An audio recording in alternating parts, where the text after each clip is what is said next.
Hello বন্ধুরা, কেমন আছো তোমরা? আশা করি সবাই খুব ভালো আছো। তো আমার সকল বন্ধুদেরকে জানাই শুভ জন্মাষ্টমীর অনেক অনেক শুভেচ্ছা, ভালোবাসা।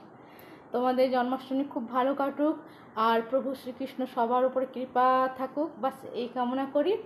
তো আজকে আমি আমার গোবিন্দকে একটু সেবা দিয়েছি, তো ভাবলাম চলো তোমাদের সাথে একটু শেয়ার করি। তো চলো দেখাই তোমাদেরকে আমি কীভাবে সেবা দিয়েছি। আমি নিয়মকানুন অতটা জানি না, আমি মন থেকে ভালোবেসে ভক্তি ভরে আমি যেটুকু করেছি আমি তোমাদের সাথে সেটা শেয়ার করছি। যদি তোমাদের ভালো লাগে অবশ্যই আমায় বলো।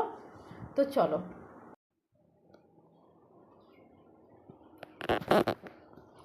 তো এই যে বন্ধুরা দেখছো, ওই আমার গোবিন্দ, মা তারা, জগন্নাথ, প্রভু জগন্নাথ, এটা সিদ্ধিদাতা গণেশ, মা লক্ষ্মী সবই রয়েছে। আমি যেভাবে আর কি আজকে দিয়েছি ভোগ, তো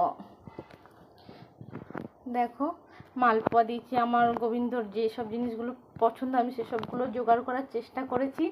তো যতটা সম্ভব হয়েছে আমার পক্ষে আমি ততটুকু আমার গোবিন্দর জন্যে আমি নিয়ে এসেছি। তো লাড্ডু, মালপোয়া, ক্ষীর, দই, মিষ্টি। তো যাই হোক, আশা করি আমার গোবিন্দ খুব খুশি হয়েছে, আর আমার গোবিন্দ সবাইকে আশীর্বাদ করুক এই কামনা করি।